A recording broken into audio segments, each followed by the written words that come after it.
Hello, folks. Thanks again for tuning in to the Britt Kanawha West Hancock Athletics Podcast, episode 127 tonight. It is January 22nd, 2025. Happy birthday to Caitlin Clark out there. I'm sure she watches this religiously. Tonight, I have a 1975 Britt High School graduate on the podcast with me, Mary Ann now Mary Ann Skoglund. Mary is a worldwide traveler and adventurous. She's done missionary work. She's done nursing around the world. I had a couple people reach out to me and say, I got a podcast idea for you. And they mentioned Mary. They told me some of the crazy, cool experiences she's had in life. And I said, yep, I definitely got to get Mary on the podcast. So, Mary, welcome and thanks for coming on here.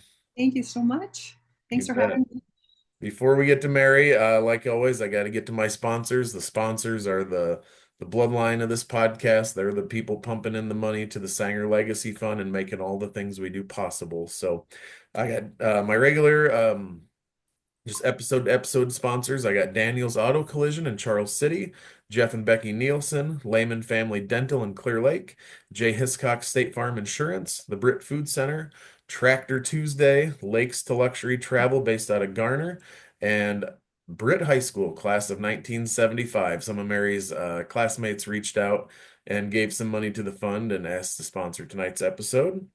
And then a new addition to the podcast, Ben Hartman, who's a couple years younger than me, he reached out and said, "Hey, I don't want to sponsor the podcast, but I want you to put Billy Dahlman's name on here, kind of as an honorary thing to do for Billy and all the years he's dedicated to our school and our wrestling program."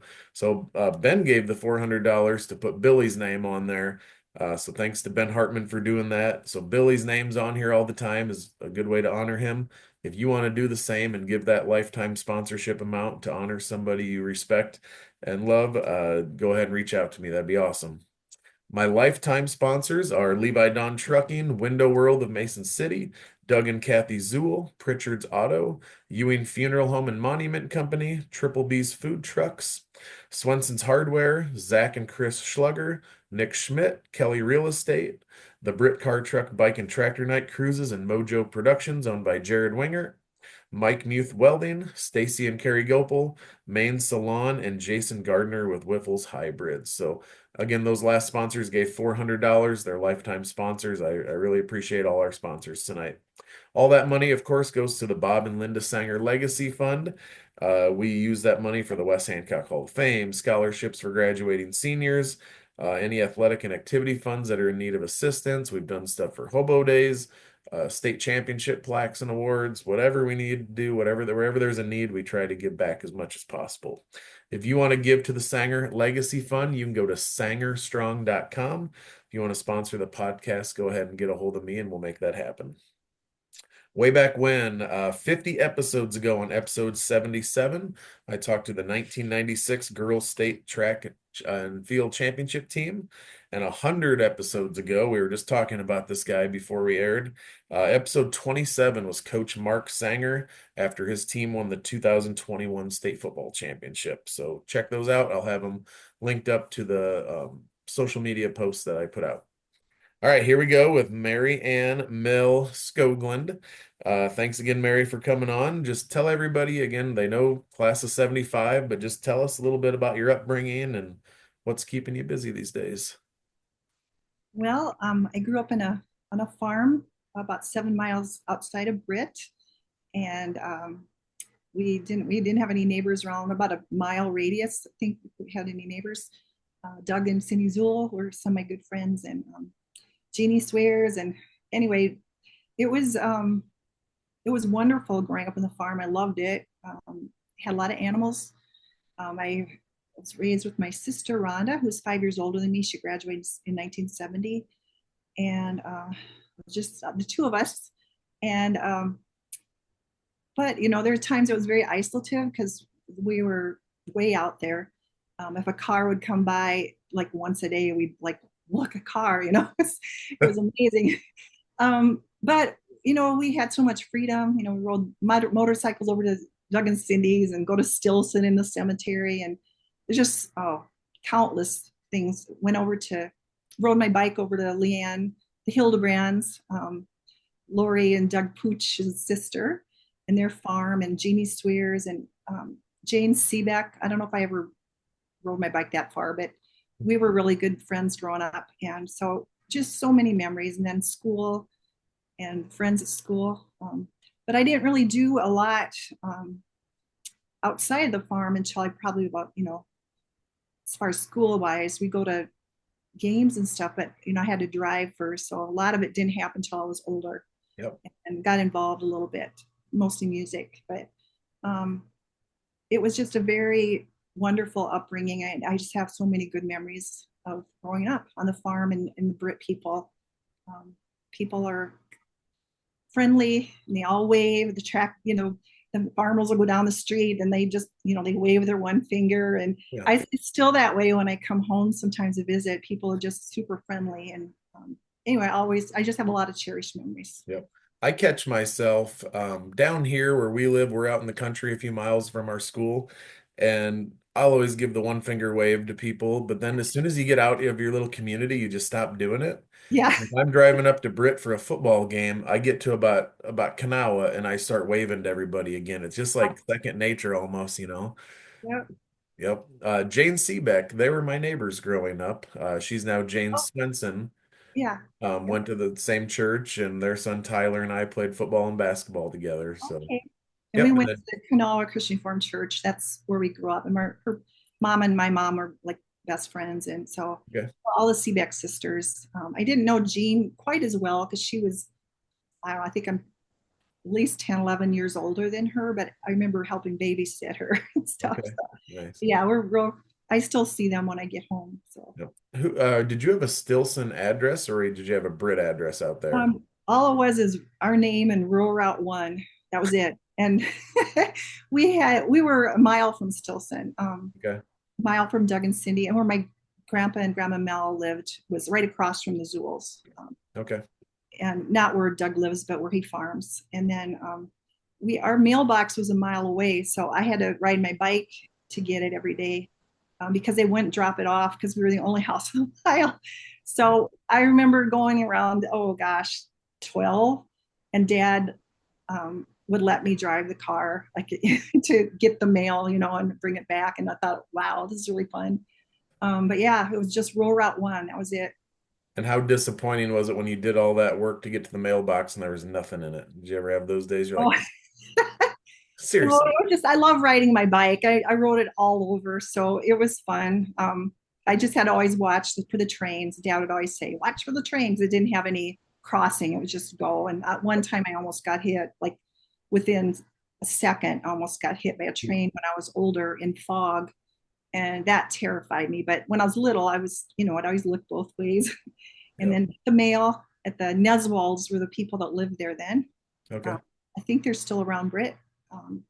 And anyway, their kids grew up there, and so I used to babysit them. But anyway, that was fun. I love going to the road tracks. It was, Yep. Your old farmhouse, is that still there? Is someone yeah, living in it? Is yeah, in the family? probably about every other, maybe 2 or 3 years, when I go home, if my sister's with me, um, or I'll just drive out there and just go. And it's changed a lot. They took a lot of trees, and the house still stands, and they added a garage in front or something. It's different, but it still brings back a lot of fun memories. Do you know who lives there now? Oh gosh, I've been told they've lived there a long. I think they rent the place and they've been there a long time. That's all I know, Okay. but I can't remember the names. Were you ever tempted to go knock on the door and be like, okay, this might sound weird, but I used to No, live here and I want to. no, I was so tempted. I have been tempted, and I just don't. I think if my sister was with me, maybe I would, but sometimes, a lot of times, just by myself, I'll go back just for nostalgia's sake. I'll go by, and it's like I'm too chicken. Yeah, that'd be pretty cool though to see how it is. Yeah. And tell everyone where you are these days. Well, gosh, right now I'm in a suburb. It's a outer suburb of Minneapolis, St. Paul. It's called Elk River, and it's about 25,000. And it's the first time really I've ever experienced living in a little town, and I really like it. It's it's um, it's right on the Mississippi River, and there's a lot of parks around, so I love to hike. And People are friendly, have that small town feel, but yet it's 40 minutes to Minneapolis, um, maybe 45 to Minneapolis, St. Paul. So it's close enough where I can still see my old friends that live around there. So Yep. 25,000. I don't think I'd count that as a small town, but based on where you've been a lot, yeah. yeah. That'd be like Mason City, for us from Oh Britt, yeah. that's like going to the city, and the big time. So, yeah, I used to do cool. that once a month, go to Mason City. That was like the big outing, and it felt like we were going to the ends of the earth. It's like, Yeah. wow. Well, funny you say that. The other day, I'm the alumni board president, and we had a meeting on Zoom, and some of the people are from Britt still. And that day, we met at like 8:30 at night. I had been to Des Moines 3 times that day. Oh, wow. And one of the ladies on the thing was like, I don't think we went to Des Moines all last year. Like growing up in Britt, going to Des Moines was a big deal. Going to Minneapolis was a big deal. And now I'm just like, I can get there to Des Moines in Wow. 20 minutes, whoop-de-doo. So, yep. So, all right, let's get into it a little bit here with your travel. Like I mentioned earlier, Marianne, a worldwide traveler. She's done a little bit of everything. She has some cool stories. You mentioned to me in prepping for this episode that you have to give credit to Winnebago Industries for helping you and uh, Yeah. become that adventurous person. Talk about your parents' jobs and how that led to you wanting to just get out and see the world. Mom and dad, we're the main job was farming. My mom did not work outside the home. She was, and she, but then, and my dad was in the wintertime would work at Winnebago. Not every year, but for a few years during the winter, during the downtime, he would work in the factory, and he actually enjoyed it. I think. I mean, he liked it because there was a lot of people. He was very social. My mom, on the other hand, very sweet mom, but I think sometimes she might have just gotten feeling isolated on the farm. She was talked to Jen Seebeck a lot, and just we were way out there, isolated, and so her and a lady named Shirley Ryburn, um, they decided to go to Winnebago. They were hiring drivers, and they decided to go, and they ended up. I think it might have been some of the first women that actually drove Winnebagos, but mom loved to drive, and so did Shirley. So that's how it started. I was probably about maybe 9. And so we would usually go in the summers to different places, mostly, within a couple day drive and come back. But then eventually during high school, they started doing more trips in the summer. And then so my sister and I got to go like a lot of places, like, a couple of times in New York City, um, Washington, Canada, went to British Columbia and up there, and a lot of states, a lot of the east, not northeastern states, and not the real southern states, but we've been to Florida and Washington State many times, and just a lot of places. They went, I think, every state. They went to every state except for obviously Hawaii Yeah. in their career. So they did that part time, and then after they retired from farming, they drove Winnebagos for several years full time. And my kids got to go on some trips, and just so many good memories in my of traveling. And I just felt really close to my parents, and because we could sit right up there with them and talk and chat, and they were just kind of confined. So we just had a lot of. I just have nothing but fun memories. I used to take friends along, like Jeannie Swears went to Texas with me, and just various people would go along because they let you at that time. Mm. So yeah, I think that's what just instilled this. Wow, it's a big world out there, and not just this little farm. So I say just especially for someone who doesn't even need to put a town in their address to get the yeah, mail. It's just yeah. go Route 1, yeah, and then boom, New York City, Canada, you name it. So, It just kind of. I just think the travel, the wanderlust started early, and that I attribute a lot to having the opportunity to see some of the world, outside of the farm. yep. And then after high school, you got into nursing, correct? Yeah, I wasn't sure what I wanted to do. I remember being in Health Careers Club. I don't know if they have anymore at the high school high, and went on a few places and visited. My sister was a nurse that influenced me too, but I was always interested. I like people, and um, I don't know. So I waited a couple years. I wasn't sure. It was a big commitment. And then I decided to go to school and end up um, getting a nurse. I ended up getting married the second year of nurses training. So I was just grateful that I passed my boards because it was kind of crazy. But yeah, and then I worked for several years. I was an at-home mom mostly, but I always worked, there's a few years I didn't, maybe 3 out of all those years, but usually I worked like 2 days a week, sometimes 3. Um, I wanted to be mostly home with the kids. So Yep. yeah, Did you so ever think nursing would take you all these places? Was that ever in your mind, or are you just like, I gotta get a job? no, I mean, no, no, I didn't really know about travel nursing back then. I didn't find out till years later they did that. And so I said, that's a thing, Yeah. but I couldn't because I had 4 kids and I didn't want to be gone like that. So the Yep. closest thing was maybe I worked about 8 years at the Red Cross, American Red Cross, and um, doing phlebotomies and supervising and stuff like that. And we go to northern Minnesota up to Brainerd, southern Minnesota, Iowa, and Wisconsin. And I did that about 3 days a week when the kids got a little older. And I enjoyed that. It was fun. It was a little traveling, a lot of stories. But mostly just, yeah, just I did medical surgical, a little bit oncology and um, hospital nursing. And I did home care nursing for 10 years. And I taught at the International Institute of Minnesota for a little over 10, almost 11 years. So I did a kind of a variety of stuff.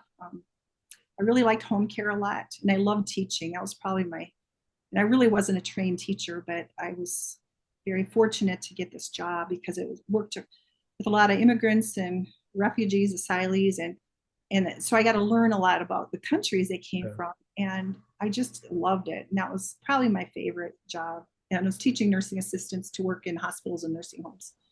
Um, Do you remember some of the countries those refugees and immigrants were coming from, or was it so too many to well, list? Minnesota is one of the largest of the states that have the largest, I think, number of refugees places. I can't even, lots of in Somalia, Liberia, um, a lot of African nations, um, Philippines. I mean, I remember one time I had a class, usually about 13 or 14. And one time I had a class with all 14 from a different country. And No. some were from like Nepal, some were from Europe, not too many. Japan, not too many. But yeah, I would say Africa, Ethiopia, a lot of Ethiopians, Yeah. and Somali. Yeah. My Um, aunt and uncle live in Vietnamese. Rochester. Rochester, they always talked about a lot of Somalians Yeah, in we Rochester. have Minneapolis is the largest Somali population in the country. Is it- So anyway, and it's so interesting to learn about their cultures and stuff. So Yeah. And you said you have 4 kids. Are they all close to you, or are they kind of spread out too right um, now? three the 3 girls, or they're all in the Twin Cities area except my son. He's in San Francisco. He's been there for a couple of years now. Okay. So You get yeah. out there every once in a while? Well, I was, when I left to go to, can't remember where it was, one of the medical mission outreaches in Papua New Guinea. He had just moved out there in the fall. And so it had been almost, I don't know, a year and a half before I could see him. And then I saw him last spring or summer in San Francisco. I visited him. Nice. Yeah. My wife and I had talked about maybe going out there sometime. They said it's a pretty cool place to see. Yeah. Don't Yep. know if I could stay out there too long for how expensive it is, but at least Yeah. I hop on a know. train, go out for a day or so. So, Terrible. 1984, you mentioned to me that you went to Manila. Talk about that.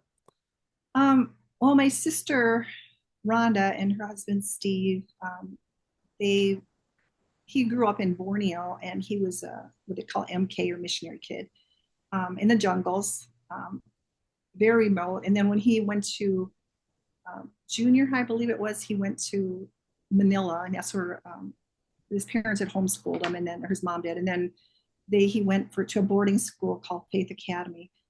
Well, after they met, got married, he really felt God calling him to go back there and work as a dorm parent to these missionary kids. I think it's the largest missionary school in Southeast Asia, and he loved it there. He had a very good experience with dorm parents, anyway, so she worked as a nurse in Midway Hospital in St. Paul. She was in coronary care. She worked there for several years, and they decided, that was it. God's calling them. So at that time, my uh, niece Rachel, she was 2, and my oldest daughter was 2 as well. They were just born about 50 some hours apart, and so that was a really rough to have my only sister leave.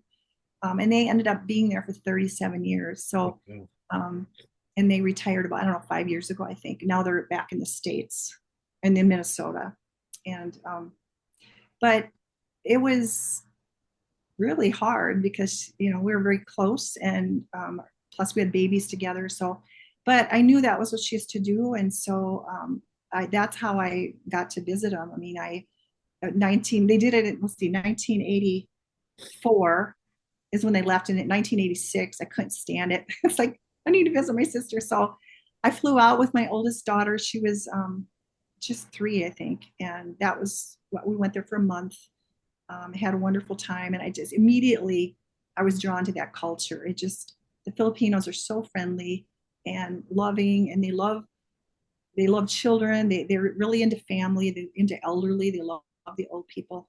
And anyway, I remember when I came home, it was right before the election of Ferdinand Marcos as a president. I had been for a long time, and they ended up having a coup, and I didn't know it was happening.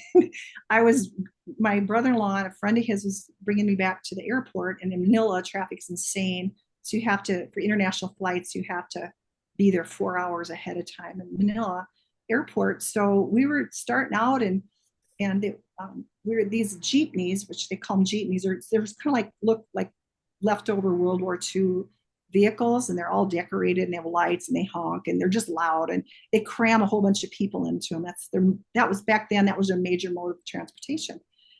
And they have an open end in the back, and people just, hang on the back, and it's Yeah. really fun. And so anyway, they're usually really loud, and it was 3 in the morning or something like that. So it was dark.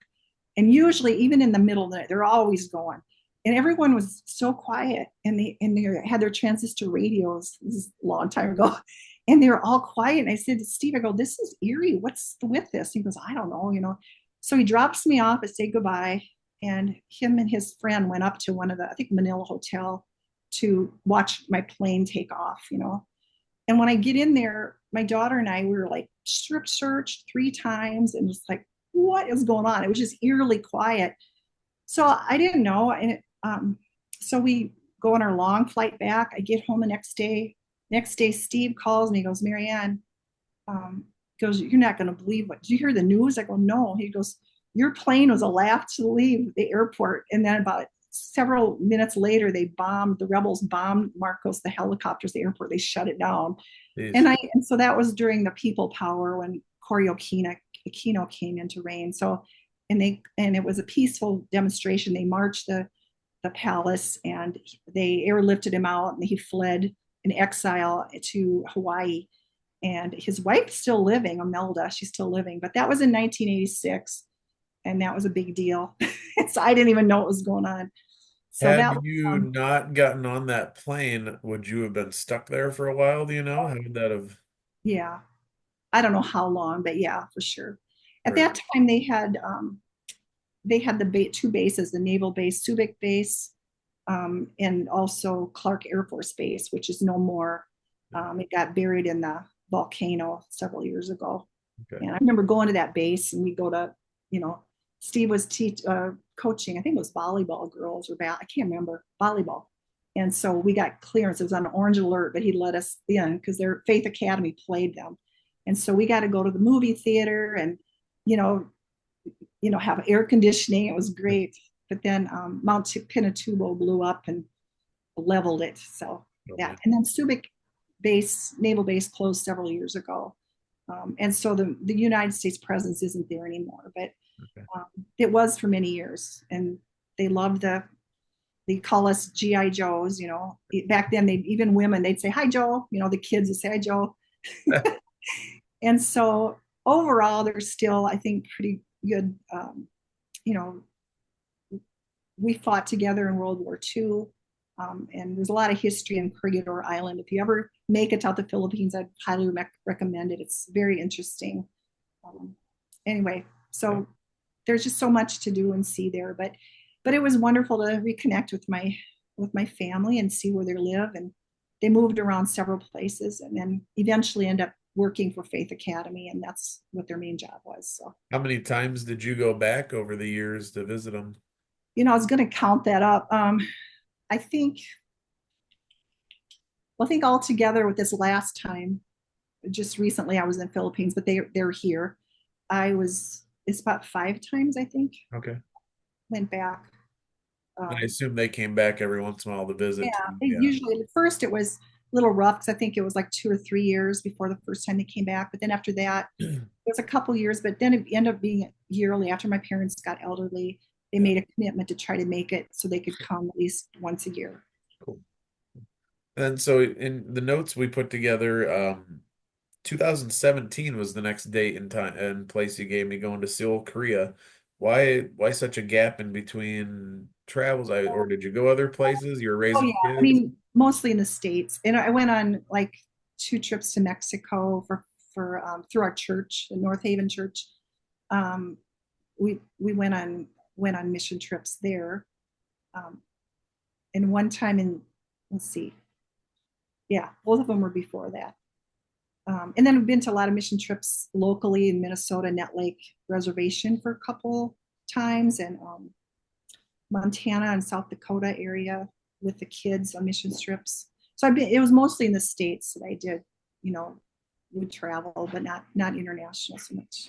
So what prompted you in 2017 to go, let's go to Korea? What? Oh, well, that was Rhonda wanted us to come. I think that was the last time I was there before this last time. I can't, but because they were thinking of probably retiring from missions and coming home. And she says, if now's your chance to come. Yeah. And so I said, okay. And then my daughter, she loves anything to do with Korea. She's kind of almost half taught herself Korean. And then she went to the U of M and ended up, majoring in Korean and too. But she, I says, how about if I check a multi-city search and see, if we could just put Seoul on the itinerary and then go on to Manila. And so I looked and it wasn't too expensive. So we spent like 4 days there. It was all. Okay. So that was fun. Got to do a few things. Saw a dog cafe and a raccoon cafe. Of all the things, people say all the temples, and that was fun too. But they go, "What did you love?" I go, "The food was wonderful, Yeah. and then it was really fun going to those cafes. It was crazy. They let you go in. You had to pay. I can't remember what it was. It was cheap. It's probably equivalent to like $3. And you could go in and you take your shoes off, and they give you new shoes to put on, or slippers. And then you had to spray your hands with, this is before COVID. And then you order like a coffee or something. All you have to order is just a drink. And then you can sit there for literally hours and play with raccoons. Jeez. or cats. We did the cat cafe too, and they also have dog cafes, but we had a limited time, so we did that. And then I don't know, it was just really fun. We walked everywhere. We ate street food. Koreans are friendly. We rode the bus all over, or the train. We went to the Namsung Tower, which is it's like a mile high of steps, and it was, you know, it was like cold. It was like 30. I think I wore my light down jacket. I keep thinking Korea will be hot, but it wasn't. Yeah. So we saw the American and American Korean, um, not monument, museum, and that was very interesting. And then we visited a couple temples and stuff. And that's about all the time we had. So then when we went on to Manila, and we were there for about a month, I think. I can't get past the raccoon place. That's pretty. Yeah. Have you ever been to the restaurant in Omaha where they throw all the scraps over the wall and it's like a see-through wall and it's just raccoons eating your leftovers and your bones and No, stuff? I'm gonna have to make that trip. They said I showed it to my wife and she goes, don't think I want to watch raccoons eat scraps, but I'm like, I'm all in. It's only like two Oh, and a half hours from our house. I think oh, I would love it. Well, we had pet raccoons growing up on the farm for about, Yeah. I don't know, 3 years.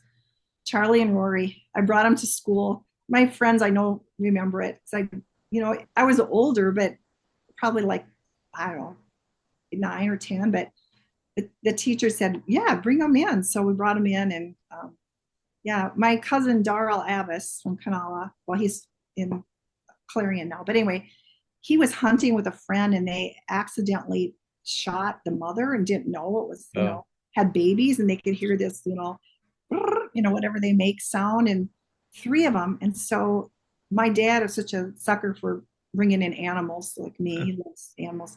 So he said to my dad, I can't remember who Darrell's friend was, but I think the friend took one to find a place for it. And then Darrell brought these two cute little raccoons home to the farm and asked dad, because Norman was my dad's name, Norman, you got to take these coons. The girls would love them or whatever. So he gave mom just like, oh, dad, he said so he could have them. So he built a raccoon cage for it. And jeez. we fed it scraps and dog food. And we had a cherry tree. We'd go sit on top of the pickup truck and watch them pick the berries, and then they'd always wash them, in a pan of water because they're very fastidiously clean. And they were fun. I mean, they would like chase balls, and they would ride around on my shoulders, and Yeah. um, it was like the most fun pet I probably ever had. Who And was so your we got 'em- teacher at school when you got to bring him in? Who would have been like your fourth grade oh, teacher then? it was I think it was elementary. I don't remember, but it was still in the elementary building. I can't remember what it went up to. If it was eighth grade, started the high school, or ninth. I think it must have been in seventh grade. I Okay. wish I could. Oh, I think it was Mrs. Hanson, Catherine Hanson, who Not I my have heard. better. She probably died a long time ago. She was my fifth grade teacher and my seventh grade teacher. So it must have been maybe my fifth grade teacher. Okay. Well, we were talking earlier. You're coming up on your 50th. I'm on my 20th. Yeah. But in Britt, we probably had a lot of the same teachers because we had teachers that came in the 60s and stayed Oh, yeah. Yep. through. So I'm guessing we had several Mhm. several teachers in common. So Yeah. yeah. And then so you go to Korea, you've been to Manila many times. Is that kind of when you got the bug to like, I want to go see everything? Because in 2019 you climbed Mount Kilimanjaro in Tanzania, Africa. And I believe Kurt Ridema was a part of that trip, and Kurt's a podcast alum Yeah. about moving to or going to Tanzania.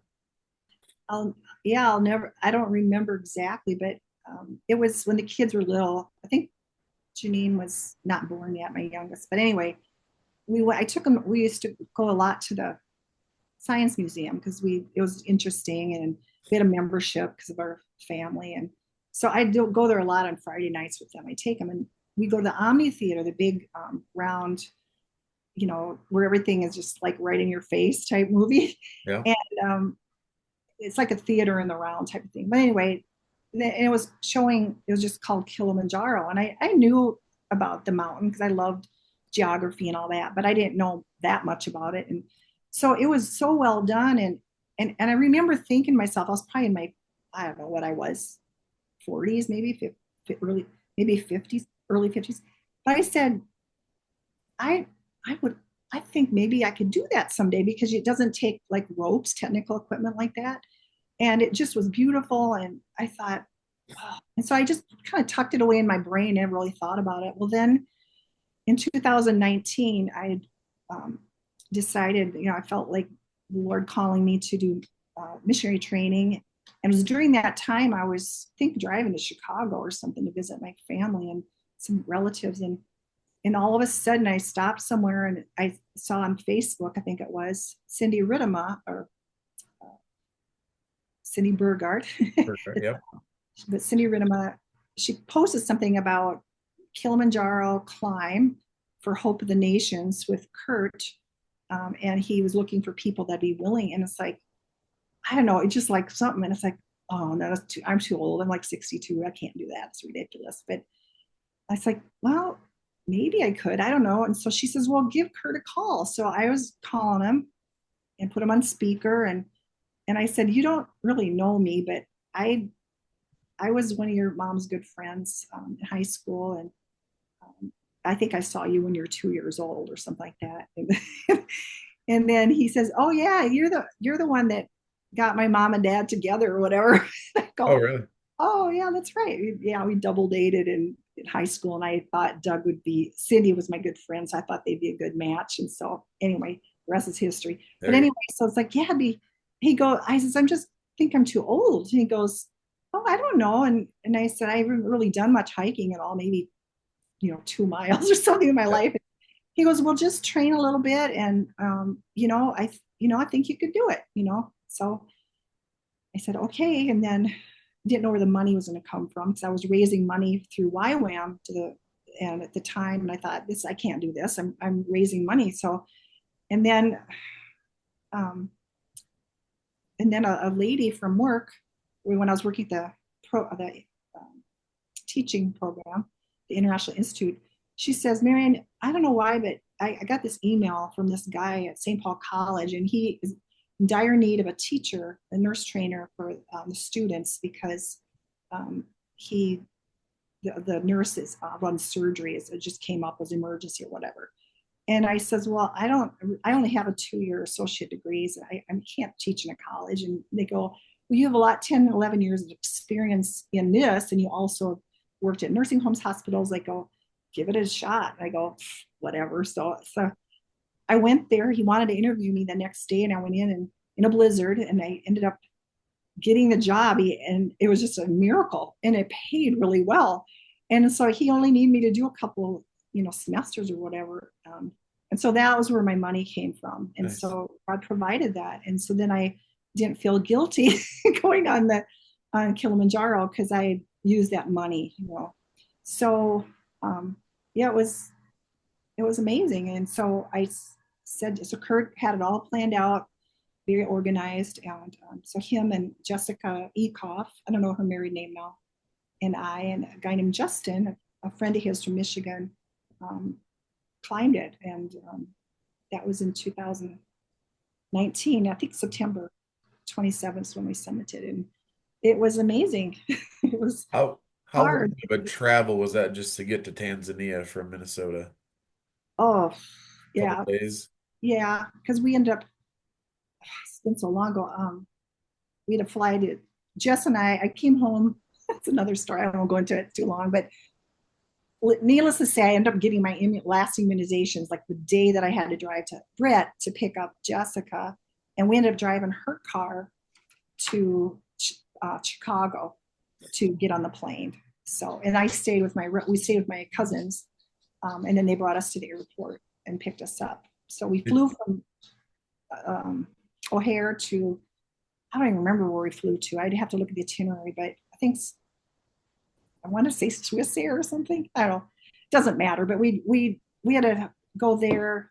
We had a couple stops at least, and it was a long journey. Yeah. yeah. Did And you we know flew into Jessica before this? How'd that happen with her? No, I mean I knew Connie, her mom, Yeah. real well. She was a sister to my good friend Cindy, Yeah. Connie Bogart.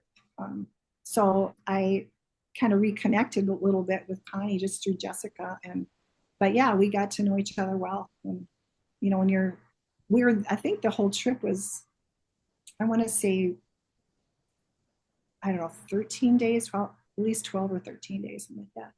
Yeah. So When you saw Mount Kilimanjaro, were you like, I don't know about this, or did you feel good about it, or did you feel prepared? no, not prepared. No, I didn't. I mean, I went to Planet back then. Was it even Planet Fitness? I don't know where I went. Yeah, I think so. I went maybe 3 times a week for about a month, and I didn't really lift weights much at all. I did the step machine thing, and then I would put a backpack on and load it with books, and then I would increase the weight because I wasn't sure exactly how much weight we'd have to carry. So Yeah. that helped a little bit, but it was not. I should have done way before, but it was better than nothing. Yeah. So yeah, I was really nervous that that I might not make it.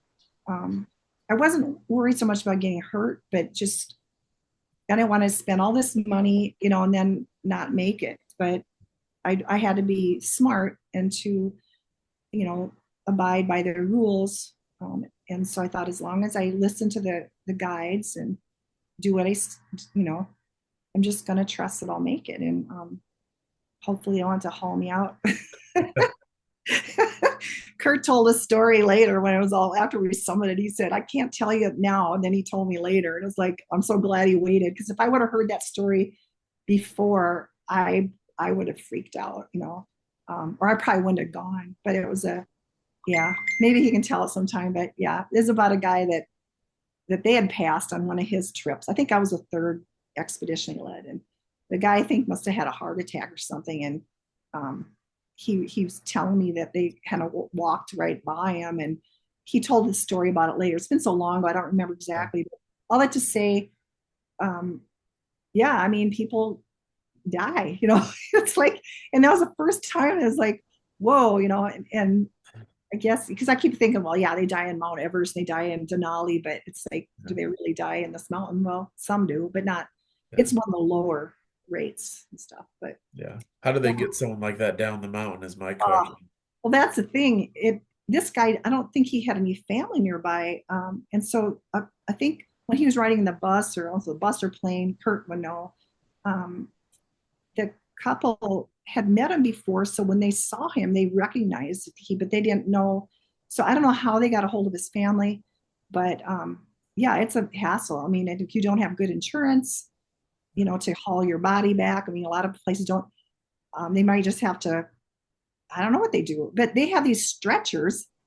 I mean, they have to be airlifted, but when it's up so high, I don't know how that Yeah. works.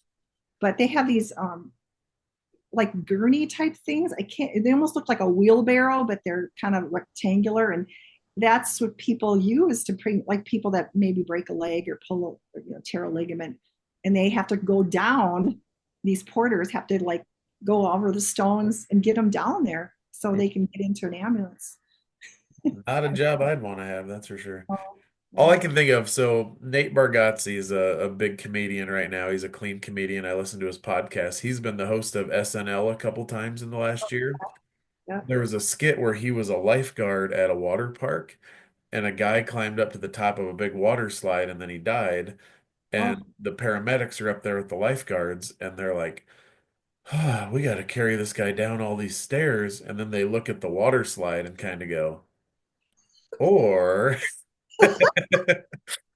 and they're like, "No, we can't do that. It's a body." And they're like, "He climbed all the way up here. His intentions were go down the slide. Let's just respect his wishes, you know?" And it's like, yeah, I don't, that's how my brain works. My brain is like, how do you get someone off a mountain? How do you get, like, that would just be, no, that'd be crazy. So when you got to the top, sorry, that was completely no, that's random, funny. kind of whatever. When you got to the top of that thing with Kurt and Jessica and Justin, I think you said, what was that like? Yeah. Yeah. Well, unfortunately, Justin, he had to end up going down. That was sad. I think it was around, I don't know, 10,000 feet. He did something, I think it was his knee, blew out his knee or something, and he ended Oh, up having surgery later. So yeah, so that, I know Kurt asked them after that happened if we could push it and summit a day earlier. And they looked at him like, what, you know?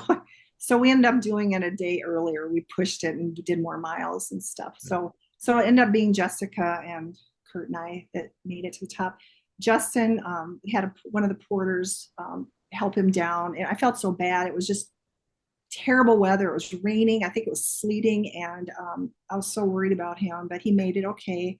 And so he kind of holed up in the hotel until we got done and stuff. yeah.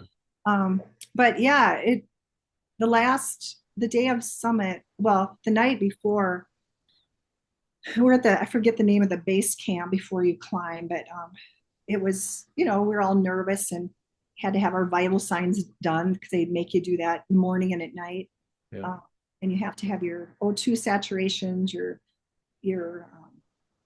yeah, your pulse and heart rate and all that stuff.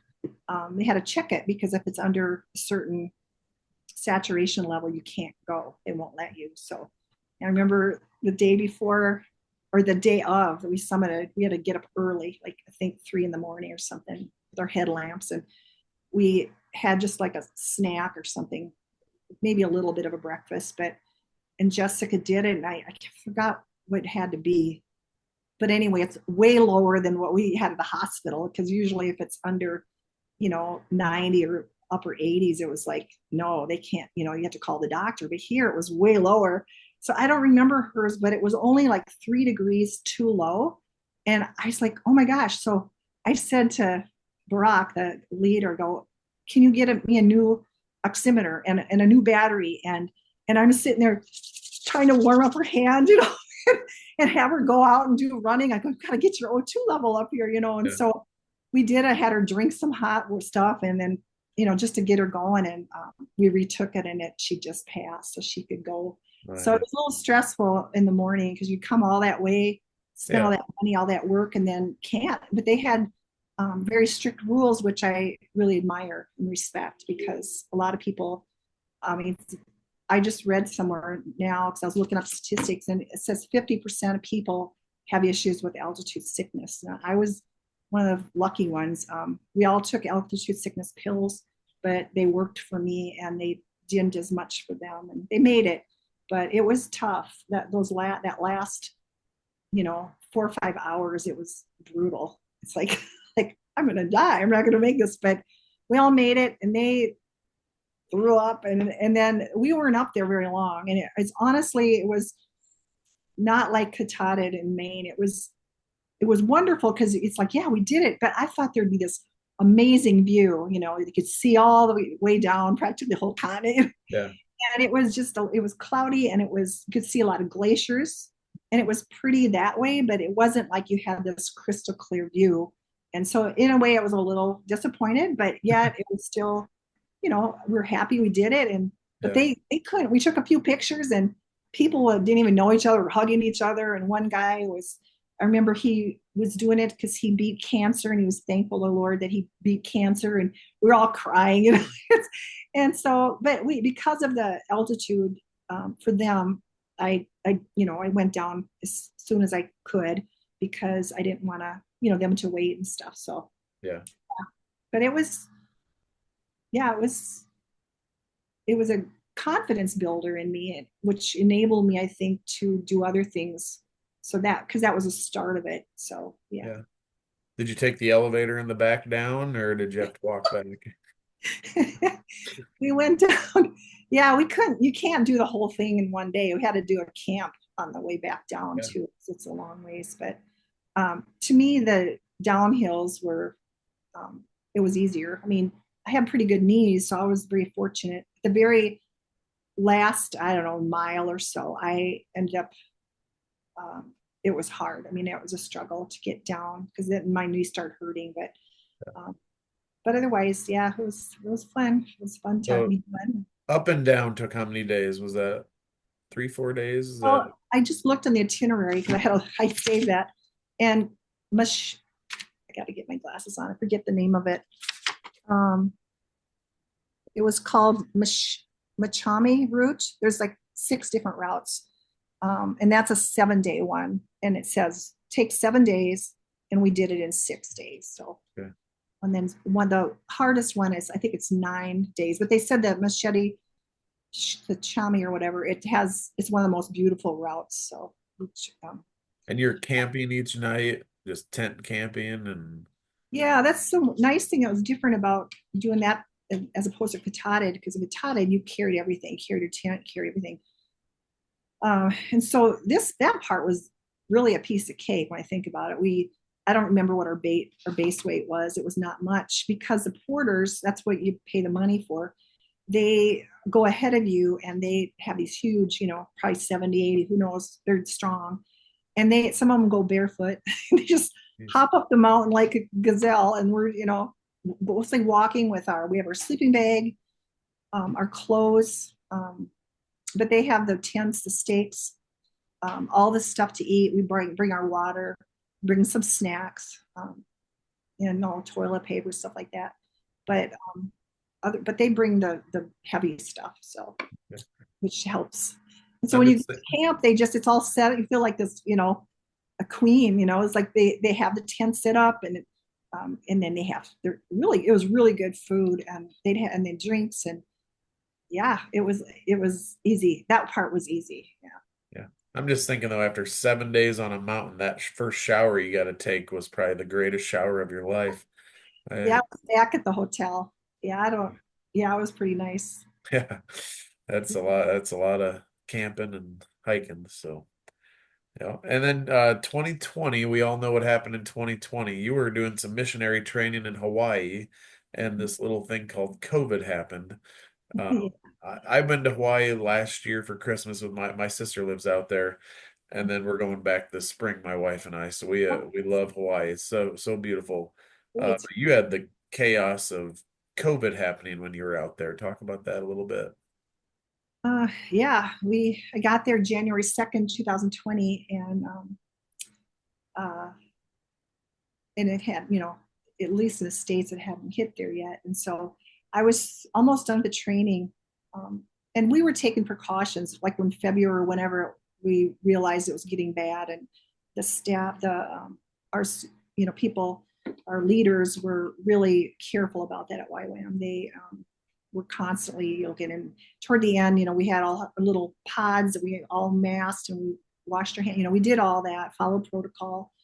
But then it was getting where we just knew at some point the virus was going to hit Kona, the big island, and sure enough, it did. And so they called a big meeting. They closed both campuses, the upper one and the lower one we were.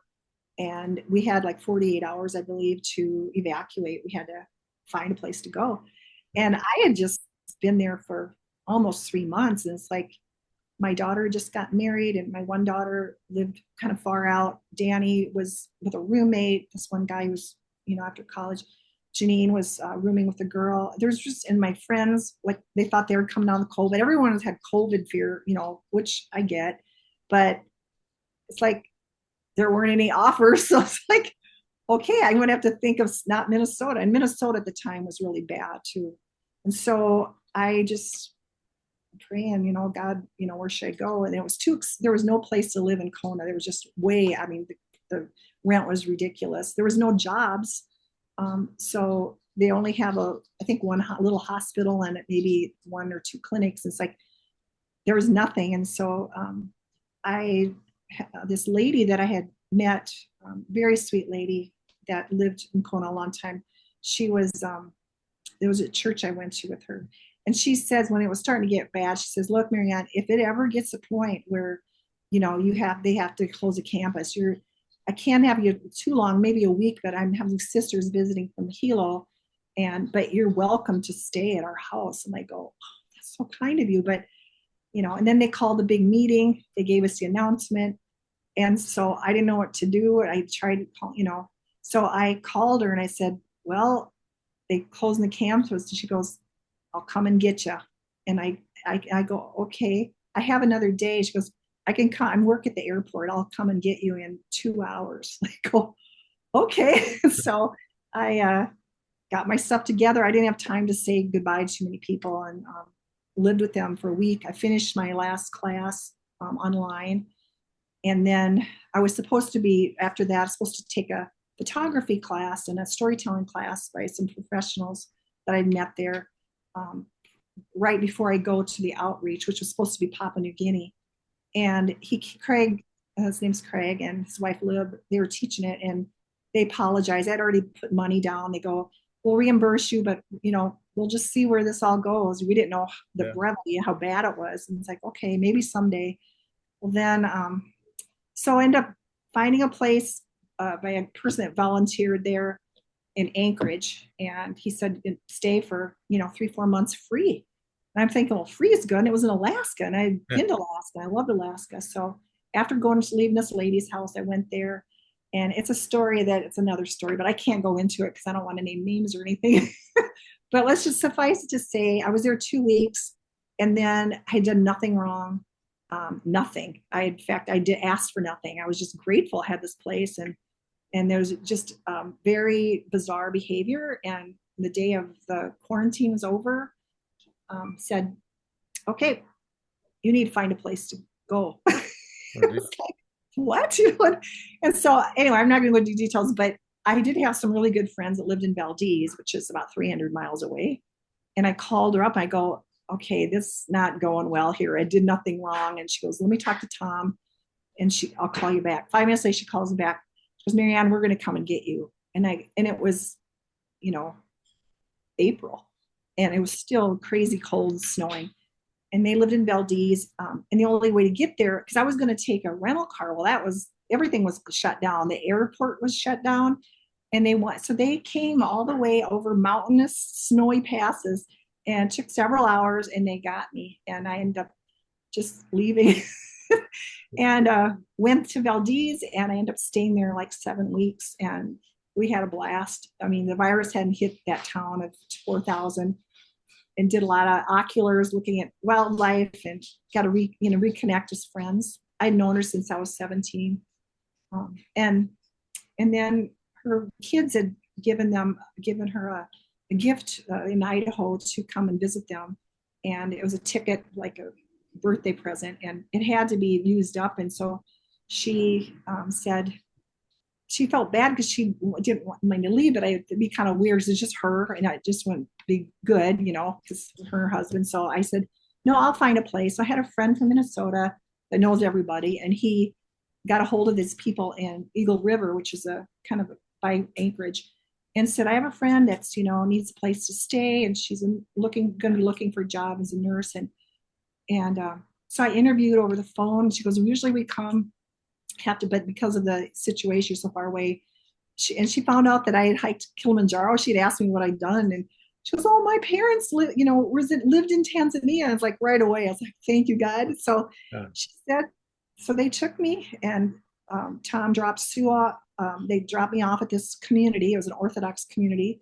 I didn't know anything about Orthodox, and said goodbye. Sue went on her way to Idaho. Tom went back to Valdez, and I ended up living there for 11 weeks. And that's when I really started the hiking. So we hiked and hiked and hiked. And then eventually it's like, you know what, this virus isn't going away. I have to get a job. So I ended up applying for a nursing license in Alaska, and had a couple job offer I turned down, and then one from Nome that paid well. And so, so I ended up from there to Nome, and then that's my next stop. Just thinking about your kids are probably like, you're where now? Hawaii. Where are you at? I'm in Alaska actually now. Like, where you're getting a job there? That's just. I did go, I did get home right before I left for Nome. I did come home for, I think, like 8 days, just okay. keeping, that was wonderful. That was hard to go back, but I had to start that job. So, yeah. So I was there in Nome in 9 months total. And then the director of YWAM Ships, that the mission organization I was with, called me, and she said, Mary Ann, the borders of Papua New Guinea is open. Do you want to come and complete this mission? I go, yes. And so I was able to get out of my contract legally.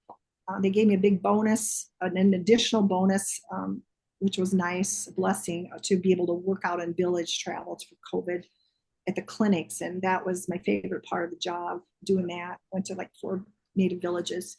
And so I completed that on the date of my contract was over, June 30th of 2021. I flew to Anchorage, or back to Anchorage, and then visited Valdez with some friends I met when I was in Eagle River, this young friend, Ryan. We went out and said goodbye to them. And then I flew home to the cities. And so, Nome was great. It was a good experience. The village travel was my favorite by far. So. And out in some of those villages, they still live pretty primitively, correct? I mean, kind of yes and no. I mean, as far as their surroundings, what they have, yeah. But they dress very warmly. A lot of them, mostly the Inuit people that I worked with. UPEC, I think, was the other one. But the housing situation, it was, it's subsidized by the government, and it's pretty. I mean, the outside looks okay, and some of them are better than others, but it's it's rough. A lot of them had kind of like half dirt floors and crammed in there with a lot of kids. A lot of elderly lives together. They all kind of live communally, and it was very poor. And they live, this sustenance living from the sea, and so they're given so much money, but there's a lot of alcoholism there, and it gets spent with that and a lot of abuse of all kinds. Yeah. So that was hard to see, but yet they were very friendly and they taught me a lot. You know, the elders especially would love to sit and talk about it, pick their brains on what it was like growing up. And it Yeah. was very interesting. I mean, they, you know, most of them there didn't have polar bear, but there was a village at Norton Sound where I worked at the hospital. A gal in orientation was saying how she lived in one of the, oh, it was, can't remember which one. It was way out. But anyway, she had every year they usually get a polar bear come floating on a chunk of ice.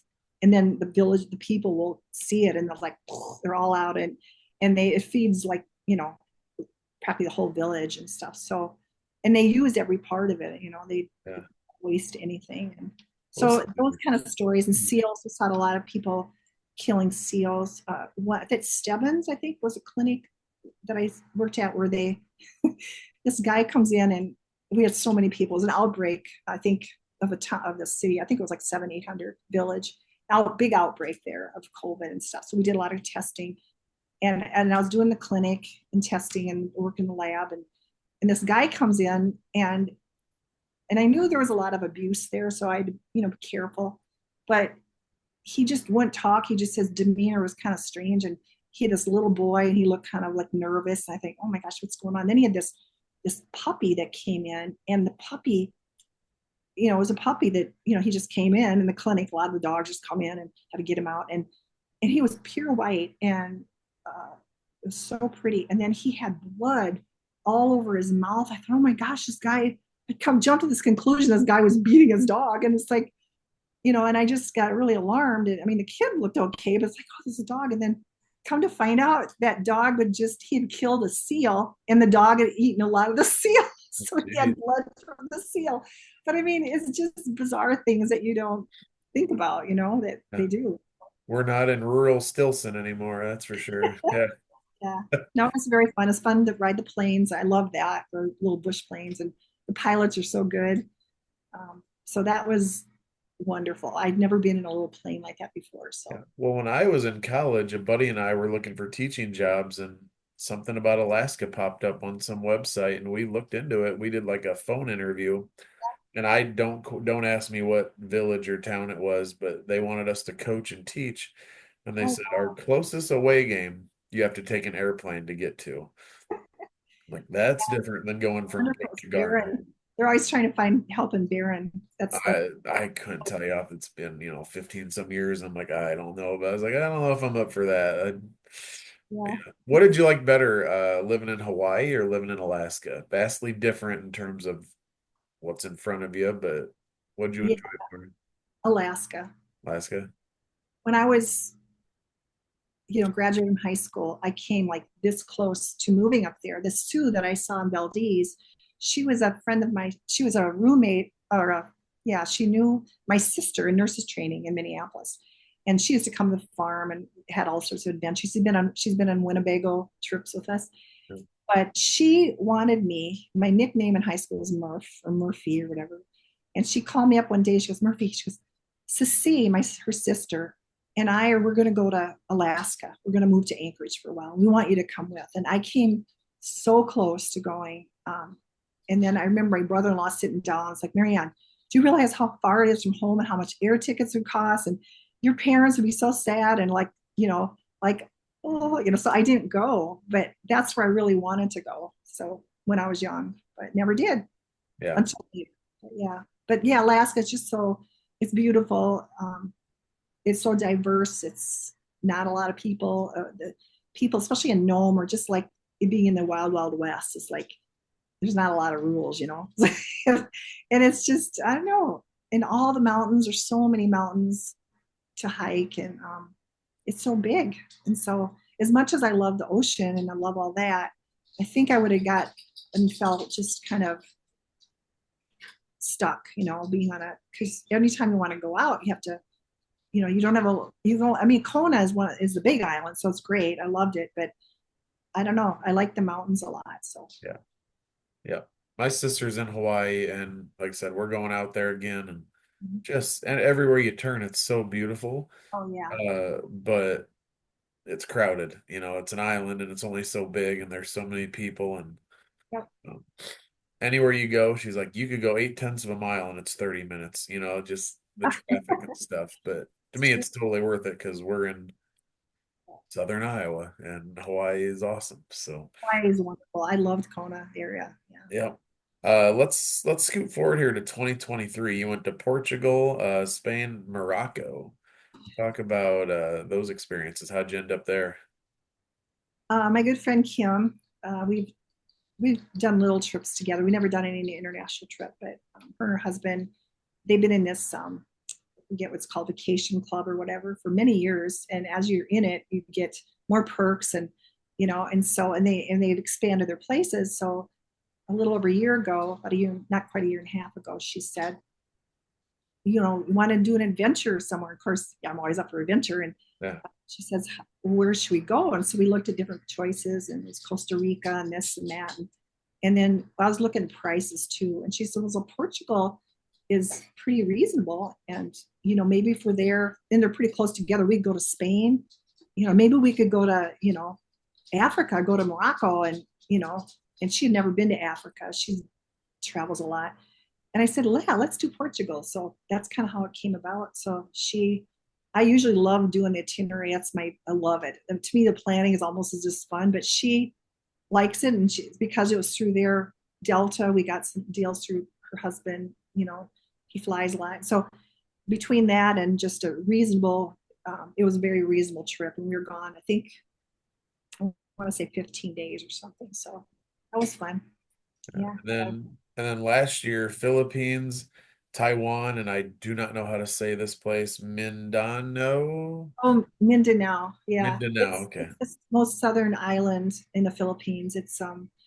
There's over 7,000 islands in the Philippines. And so it's uh, Luzon is where the capital Manila is on, and Mindanao is the southernmost island, and it's the second largest. So, but yeah, so Taipei. So yeah, so that was a trip where, remember when I was talking about this guy wanting to do this Photoshop and this storytelling thing? He's a professional. He's done work for, you know, different things, Hollywood and stuff. But he and the the grandsons of the founder of YWAM, Jeff and Jeff and Joel Rogers, they teach at YWAM at the school, and they also have done a lot of work, a lot of documentaries and stuff like that. And so they're really good at that, and also storytelling. That's their big deal, storytelling. So he was offering that course I was supposed to take before I, went to Alaska. I didn't know what I was going to do. I just watched my grandson for almost 2 years, and it's like I was just sitting there, oh God, I don't know what to do. I don't want to really go back into nursing, but I should. And it's like, what do I do? And I was just kind of on a meltdown. And all of a sudden, the ding, I must have left, I don't know, Facebook or something on. I was on Facebook Marketplace looking for a place. And then it was this Craig, and he said, he goes, I was wondering if you still want to do that class. We're going to have it now. It's going to be in Manila. And I go, oh, really? Because, I know Manila. It's like, I'll have to think about it and give it some thought. And so about 5 minutes later, his wife, Lib, I don't know if she was aware that Craig even texted me. She says, Mary Ann, I know you're a nurse. Remember, we were in Papua New Guinea together because they ended up being there, as it turned out. And it's like, would you like to, as long as you're coming to that, would you like to do an outreach in Palawan, which is a island, again, south of Manila, a different one. And it's in August. And then there's going to be a YWAM Together event, international event in September. And then there'll be after that'll be the class for a week, photography class, storytelling class. And then she goes, if you really want to stay longer, there's another outreach in November, and that's in Mindanao, in Tawi Tawi. It's very isolated. It's all Muslim, and most people can't even go there. We were one of the places where the only Christian organizations have been there, first one. And it's like, well, how dangerous is it? Well, then she told me about all that. Our leader, Rayo, he's Filipino. He's from Davao City, Mindanao, and he said he knows a lot of the officials and stuff. He even knew the president, and he was just, God like gave him favor.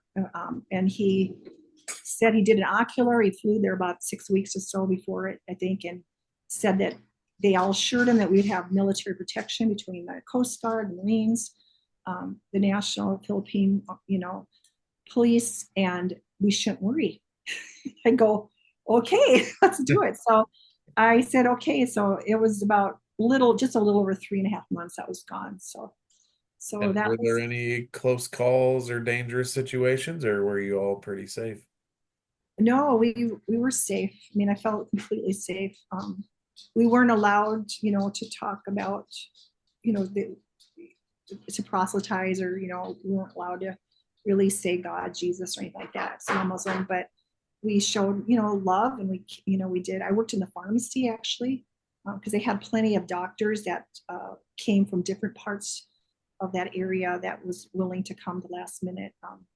And but you know, we were united in just helping, like a humanitarian perspective. So at the end, it was very sad. And he asked me if I would go with a few dentists and doctors to, and some other people, I don't know how many were, maybe 15, 16 of us, that the governor wanted to meet us and explain about our organization. So that was interesting. So while people were setting up, it's like, what do I say? And he goes, just smile, like, okay. So, and just listen. And so we all sat by these fancy, long, long, long table, and the governor sat on the end, and, it was all these plaques and beautiful things. And, they came out, and we had to take our shoes off and stuff. And they served us tea and coffee and all these goodies.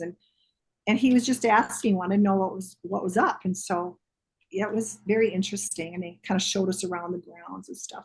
And we also met another day, met with the mayor. And this was all prepping before we actually started the outreach. Yeah. So that was interesting to see how it all worked. But then at the second one, the Palau one that was the one that was on an island called Palau. And it was on Cuyo Island. That was a different one. But and that was fun too. That was the first one. And that was a 12-hour trip ride from the Coast Guard out to this island called Cuyo Island. And we were there like for a week and stuff. So this last one was in November, and that's the one that was super isolated too, and with this Muslim population. But it was incredible. I mean, they put us up in this place, and I got to climb a little bit on one of the mountains on Bongo Mountain, I think it's called. And I had to, the rule was you can't just leave the base, or wherever you're at. You have to tell someone, make sure it's okay. And then you have to have a couple Coast Guard people in company too. So it was a day we were flying. It was our last day. We were flying out. And I said, could you take me up there? It was just a 15-minute ride. I said, sure, that's fine. So they climbed some of the mountain with me. And then and we had to leave later on in the airport. And and I said to them, they were, wanting to know why we were there and all that. So I was talking to them. Yeah. And then I said, I just really want to see a monkey, because I know that they said that it's monkeys. And they just laughed. They go, oh, there's not monkeys this far down. You have to get way up there. And I go, well, I just prayed. I was just going to pray to God there's monkeys. And we hadn't even walked maybe 6-7 minutes, and there was like 4 monkeys that come sliding down there. And that was really fun. And so those are just some of the, fun things that we did. But it was great to see all the people come out and be able to bless them. And they blessed us, and they gave us good food. And at the end, we're all crying, say goodbye and stuff. So we bonded. And so at the very end, he said to I think it was the mayor, it's like, could we pray for you? And he said, sure. So he prayed for him and said, in Jesus' name. And we just like, and then he gave him a hug, and he said and then he said later they met with them, and they want us to come back again. So are you planning on it? Well, if they ever offer another one, I might. At this point, the next one's coming up in April, in Luzon, in a place I think called Victoria. It's on the northwestern coast, which is another pretty isolated area. But so I'm not sure what I'm going to do about that. But yeah, if they ever do in the future, if I still am able to, I'd still like to do it. So. What else is 2025 bringing to you? Do you have any other plans of going anywhere this year? Well, like I said, I'm gonna see Kathy. I think I told you that before we started. That my friend Kathy, Padilla, was Kathy Smith from Britt High School. I'm going to be visiting her in now south of Cancun. They lived for a while. Okay. And think and then I'm leaving to go with my friend Kim, the one that went to Portugal. She asked if I could come out with her to Tucson, Arizona. And has family there and wants me to come. So that's all that I know of. So yeah. Do you ever get tired of airplane rides and the travel part and the airports, or is it all like just Oh, part of it? I love flying. I mean, those international trips do a number on your, like they did on my ears, I know, because I was like hurting because I had gotten a bad cold or upper respiratory infection before I left. And that was rough, that taking off and landing and stuff. But Yeah. yeah, I mean, the airport thing, it's hard because you want to do it cheap. But the older I get, it's like, I'll just pay a little bit more money and just do one stop, one flight because it's a long flight. And two, especially if it's only, and then the stress of just making sure you get the connecting flight. Otherwise, it's, I don't mind it. Yeah, that's good.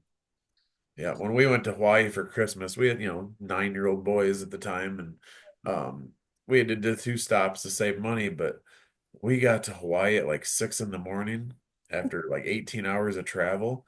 Like, I am so tired. And my sister's like, "You're here for 8 days. Let's go." And we went and did a whole day worth of stuff. We Yeah. got back to her house at like 8:30 at night.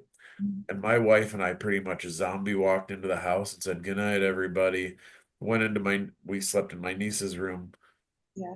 The next morning, my sister was like, "Don't worry, took care of your kids last night." And we're like, "Oh crap, yeah, we probably didn't think about that much." But I was like, that was the best night of sleep I've ever had. Like we were just so exhausted. I'm like, that was Yeah, just Hawaii. That wasn't some of the places you've gone to. So it's pretty rough. It's sort of like you have to pay the dues, yeah.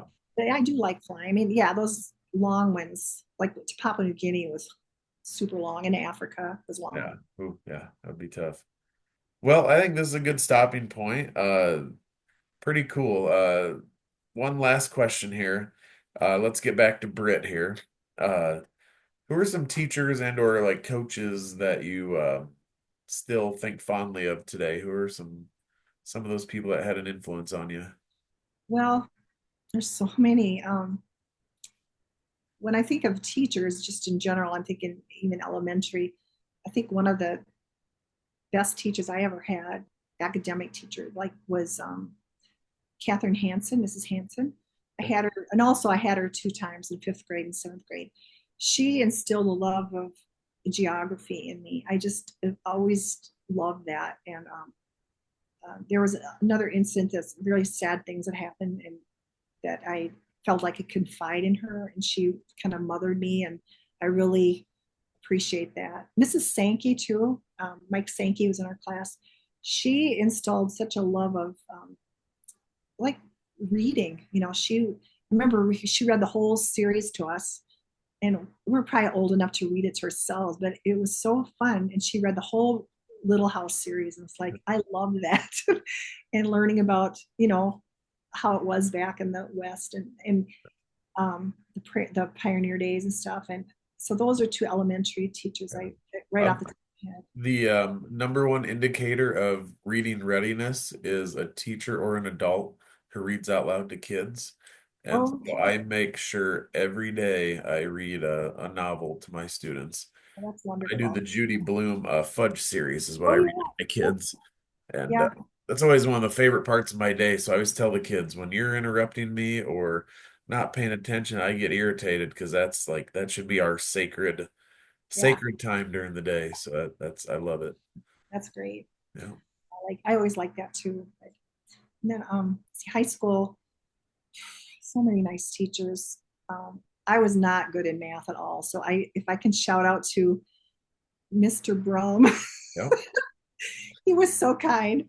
It was tough. I ended up, I didn't even take chemistry because at that point I wasn't sure I wanted to be a nurse anyway, but because there's some algebra, not a bad, but I finally ended up taking it afterwards and did fine. And I got I think a B+ in it, but I was scared because I knew you needed it for chemistry, and I was just too scared. So I never took it in high school because math was a struggle. And then in nursing, it was basically just basic algebra calculating drip rates and doses. It wasn't even that hard, but at the time, like, oh, it just seemed very daunting to me. Yeah. So anyway, thank you, Mr. Brom, if you're for being so kind and gracious. Uh, Mrs. Weed, Marjorie Weed, Yeah. she was a huge influence on me. Because I love music, I loved being in choir and girls' glee and all the, um, you know, contests that we went into with my friends. That was so fun.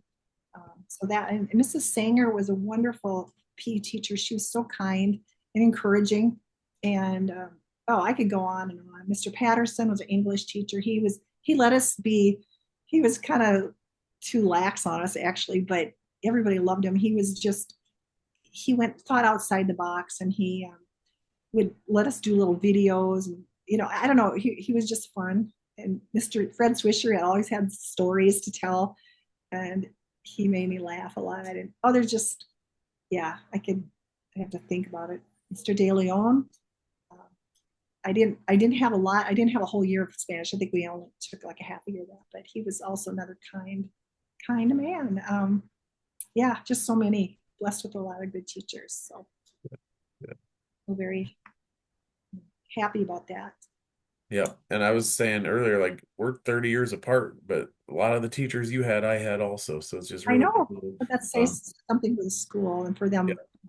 Had them staying. in different eras. And I always like to ask people like Coach Sanger, what was he like back in the day? Like just comparing from the earlier years teaching to kind of when I had him towards the end. So yeah, so speaking of Coach Sanger, next up on the podcast, everybody, I have three of my former teachers and coaches, Ben Muller, Chuck Buseman, and Brian Benning. They've all done a single episode with me. Now they're going to do one together, and it's actually going to be on the 5-year anniversary of Coach Sanger's passing. So we're going to do a tribute episode to Coach Sanger that day, February 5th. So that'll be a cool one to honor Bob. And then I'll do one with the 2020 girls basketball team, the 1971 Britt wrestling team, and then Rylan Barnes, who currently plays football at Iowa State. And then I have the four Hartman brothers from kind of my era. So make sure you check out those upcoming episodes in the next couple weeks and months. And thanks again to all my sponsors for all they do to give back to the Bob and Linda Sanger Legacy Fund. So Mary Ann, last chance here. Any people you want to mention or anything like that, and then we'll let you go. Um, well, I don't know if Kathy's listening to this, but she doesn't even know I have tickets yet to come see her. But she told me to get them. So, Kathy, I'm coming. It's a good way to find out. I like that. Yeah. Yeah, I don't know. Just hi to, hopefully, I'm going to try to make the reunion. I think I've only been to two. So I'm going to try to make the high school reunion. I have that on my Cool. list to do. And so hopefully I'll see many of you guys at the big 50th. Thank you, John Johnson, for putting this all together, and whoever's helping you. It's a lot of work. And yeah, I hope to be at Hobo Day this year. It's be fun. Um, yeah, I guess Jane, Jane. Hi, Jane Swenson and John. And all you guys, my Facebook friends I know that I have. It's on Facebook that went to high school with me. Hope to see you all. Thank you so much, Dan, for this. Is very fun. You bet. It was a good time. As the podcast host, it's my job to like keep things moving and think about questions, what I'm going to ask you. Some of your stories, I was just sitting there after a while. I'm like, oh crap, she might stop talking and I have to say something coming up here. I just kind of got into some of your stories, just like, you know, There's just it a is- lot that happened in these 4 or 5 years, and that's not even including the AT. That's a whole separate thing, but that was yes, just but yeah, it was my life will never, I don't think, be that crazy busy anymore as older I get, but I still hope to travel now and then, and um, happy where I'm living, and people, I rent a place here, and they're wonderful, so I feel very blessed. you So bet. Well, I'll be up at Hobo Days. I go every year, so we'll need to connect somehow, some way. So, all thank you. right. Thanks for watching, everybody, and go Eagles.